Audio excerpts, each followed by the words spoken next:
States has 1,770 nuclear weapons deployed, meaning those weapons could launch in as little as 60 seconds and up to a couple minutes. Some of them on the bombers might take an hour or so. Russia has 1,674 deployed nuclear weapons. Same scenario, their weapon systems are on par with ours. That's not to mention the 12,500 nuclear weapons amongst the 9 nuclear-armed nations. The sucking up into the nuclear stem, 300-mile-an-hour winds. You're talking about people miles out getting sucked up into that stem. When you see the mushroom cloud, Lex, that would be people. 30, 40-mile-wide mushroom cloud blocking out the sun. And that speaks nothing of the radiation poisoning that follows. In addition to the launch on warning concept, there's this other insane concept called sole presidential authority.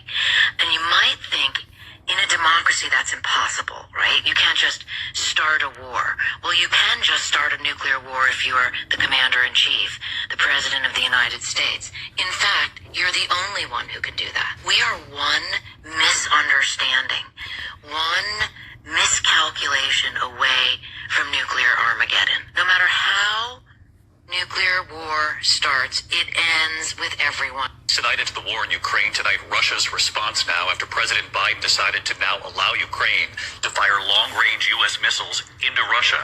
And why the move now? Here's our chief foreign correspondent, Ian Panel, inside Ukraine tonight. Tonight, Russia accusing the U.S. of escalating tensions and throwing fuel on the fire as President Biden gives the green light to Ukraine to fire long-range American missiles on targets inside Russia. We want to make sure that Ukraine is in the best position to protect its interests. But is Russia also escalating with massive daily attacks against civilians and power plants across Ukraine? Those ballistic missiles, known as ATACMS, have a maximum range of 190 miles. But they've only been authorized to be used in Russia's Kursk region for now. Ukrainian soldiers seize territory there for leverage in truce talks. The US move driven by Russia's decision to bring in thousands of North Korean soldiers to join the fight. It comes just 2 months before President-elect Trump takes office on a promise to end the war in 24 hours. David, Ukraine's been asking for months to use these missiles. Now Zelensky warning an attack could come at any time. But Russia saying if that happens, the response will be tangible.